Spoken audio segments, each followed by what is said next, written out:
When I set up my Redtiger F17N Plus, I didn't think that I was gonna set up the rear cam. There is the option to do so on the little base plate here. The only reason why I didn't think I was gonna need it was because of the in-cabin camera, and I thought that, you know, like you'd be able to see, and for the most part you can kind of see out the back, but I think I want that little extra bit of security by having the actual dash cam in there. So today we're gonna run the USB-C cable through the headliner, around, and all the way to the back.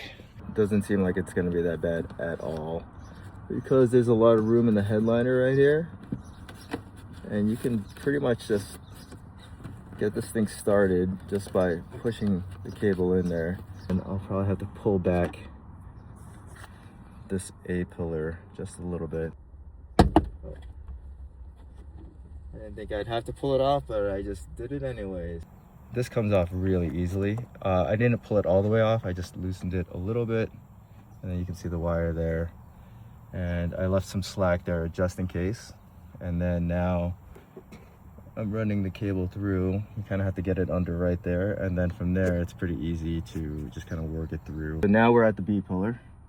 We're gonna see if I can just kind of pry this part off by hand. And I don't think that's gonna be a problem because of how easy the A pillar came off. Yeah, that's not too bad. Use your microfiber, use your trim removal tool. Once you get this edge in, then what you can do is just kind of line the cable up with the top of the pillar, and then you can just kind of push your trim removal tool into the cable, and then it'll seat under this pillar. Even with the microfiber, this plastic is pretty soft. I got it like nicked it just a little bit right there. I'm pretty sure that's from me. I don't think was there before, but that just goes to show, use the microfiber, because if like I didn't have microfiber, that would be way worse. Also, this is gonna wreck your fingertips up. This part was pretty easy. Just peel back the weather stripping, and then you can pull back the C-pillar panel, and then from there you can start feeding the cable through, and then all you really have to do is just push it in like so.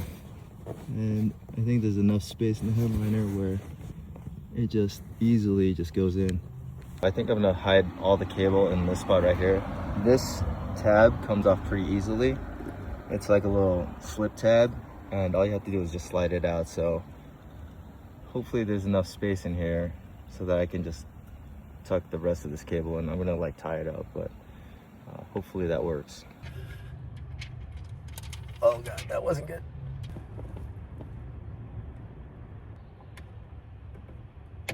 You have to leave some kind of excess cable so that when you open your hatch, it doesn't rip the dash cam out. I'll start feeding this through the headliner back here, which seems to have a decent amount of space.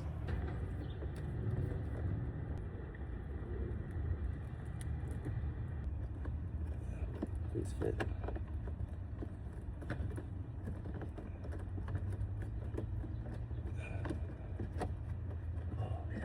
There it is, it's tucked in there. It didn't require that much effort. I think for the most part I got stuck in there and you never even know it was there.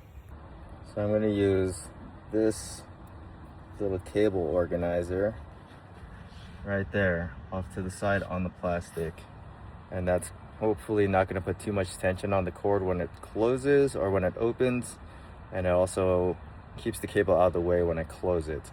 I think this is the routing that's probably going to be the best. You have to kind of have it come out the right, because otherwise when you close the hatch it's going to bunch up all in the middle, and at least this way it's a little bit hidden by the headrest here.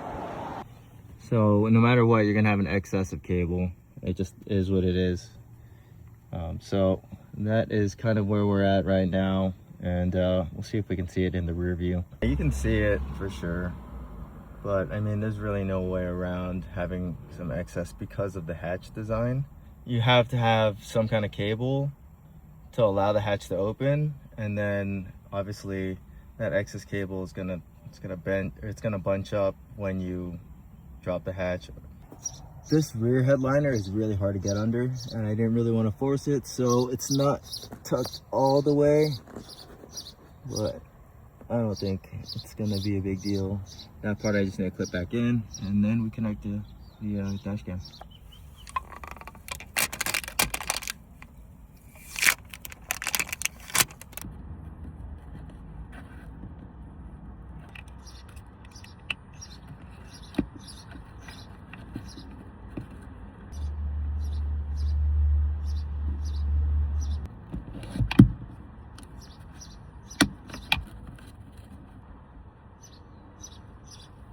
There is the front cam, the passenger cam, the in-cabin rear.